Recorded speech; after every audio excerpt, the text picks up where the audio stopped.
Hello, I'm Rick Schultz and welcome back to Audiophile and High Fidelity Cables. I wanted to introduce someone today that will be joining us in a lot of future videos. This is my wife, Erin. Hi.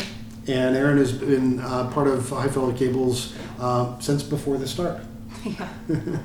So when I originally came up with the idea of this product, we had a lot of decisions to make. You were heavily involved in, if not solely responsible in some cases, for a lot of those decisions.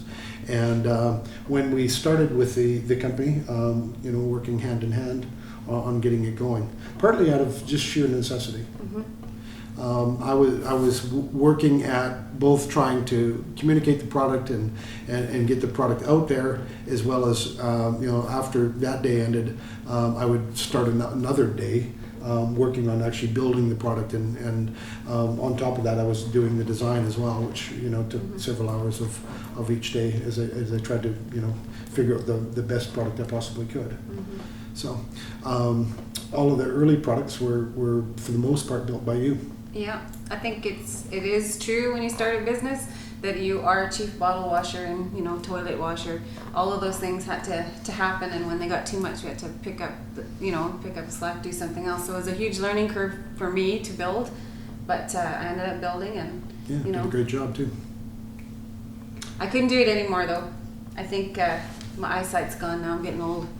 It happens to all of us. I got on the lucky side. I didn't lose mine until I was quite a bit older than you, but it was a couple of years into High Fidelity Cables that actually did lose my eyesight, and then it was several years after you were off building cables that you lost your eyesight, which is probably not really relevant for all of you guys, but no, and it's not completely gone.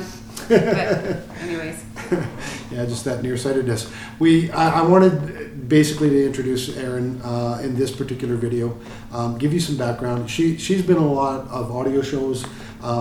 She has been instrumental in actually arranging the audio shows and doing a lot of the setup and that sort of stuff. There's so many things that High Fidelity Cables has done that Erin has taken the responsibility for over the years. So once she stopped building cables, and then she's just started to move on to different areas. At one point in time, you were doing the accounting, and there's all sorts of different things that you have been involved in. What was your favorite job at High Fidelity Cables so far? I hate that question. I wouldn't say anything. I think I like doing the shows. I think, which is kind of what I do now, is a little bit on the marketing side and being able to interact with customers and friends and people that we see. And it's funny that we'll only see people at audio shows like a number of times a year, but I can still remember them from years back. And it's fun to meet up with them again and meet new people, and they often will bring other people along with them to meet, and then I'll recognize names and things from doing invoicing or whatever at the shop, where I remember from 10-15 years ago their name and invoicing them, and suddenly they show up in front of me, and that's kind of a neat thing. I think it's representation of the culture and the community. Yeah, and I'm kind of the opposite. You may have met me 3 or 4 times, had in-depth conversations with me, and feel that I really should know you, and I won't remember.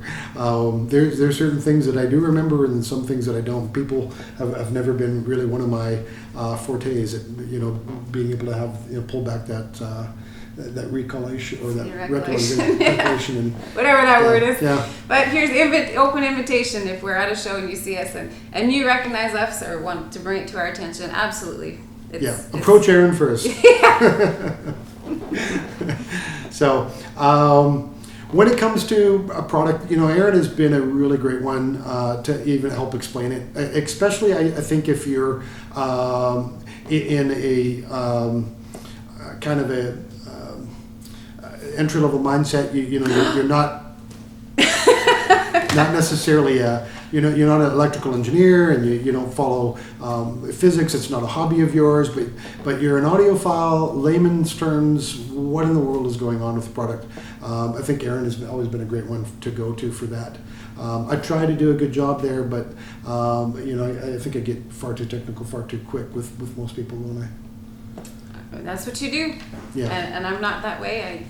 Everything that I've learned is exactly that, something that I've learned or that I have an interest in. I might approach things from a different perspective, you know, talking about music and atmosphere and things, because I have a background in, you know, theater and performance, you know, things like that. So I approach, you know, music and set up even in maybe a different from a different viewpoint, but I think it works.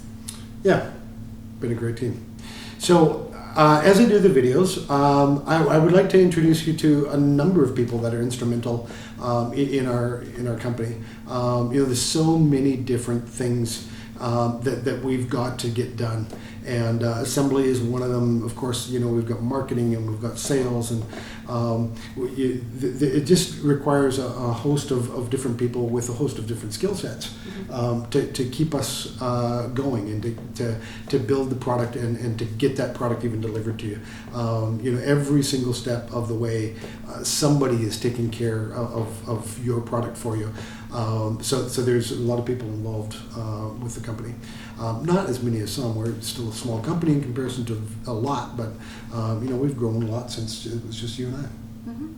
So anyways, this was an opportunity to introduce Erin. If you end up having any questions for Erin, you probably aren't going to get them answered. I'll try. I don't know. But you could try putting them in comments down below. Because there is so much going on, and we do try to tackle so much stuff, we don't take the time that we would like to go back through the videos and reply to comments. And sometimes you'll find that comments are even turned off on videos. In particular cases, actually, I'm going to be purposely turning the comments off, because I'm going to be talking about subject matter that I know is controversial, and I don't even want to get into the debates that will come through people asking me to respond to them in comments. And one main reason for that is time that it takes to do it, and that I plan on covering this stuff in videos anyways. So if you keep tuned to what we're doing with the company and watching the videos, those answers are going to come. And the other part is I'm dyslexic, and actually didn't discover that I was dyslexic until I was about 30 years old. It shouldn't have been a big surprise, because, you know, right graduating out of high school, I had never actually read a book. And it was just too much. Even when people email to me, I found that if the email's, you know, very lengthy at all, I actually get confused reading it. It's because, you know, well, I tell you what, when you're doing something like making a list, but when you read it, the L comes after the T, you know, it certainly doesn't seem to make as much sense to you than it does with the normal non-dyslexic person. Yeah. Okay, So real people dealing with real things. Yeah, right. They say that dyslexia gives you a gift, and that you often are inventive. I do have 8 patents at this point in time, so that's maybe a bit of a clue. And one of the things that I've considered is actually Erin's idea, is responding to more and more emails, maybe through a video form, where you might send me a lengthy email and looking for an answer. I might put some of those answers up for you that we can just go to all the time, the commonly asked questions, and put those up on YouTube and our Facebook page, so that you can see, you know, the answer to the question that most people ask most often. And if you'd like a video response, you can actually request one too. So if you even see this video and have an opportunity to ask a question, want a video response, just go ahead and request it. I'll do my best. Yep. All right. Anything else? No. I think that's it. Benefit on my side that she's really beautiful as well. But so are you, my customers. Thank you very much. I'm Rick Schultz, and welcome to High Fidelity Cables.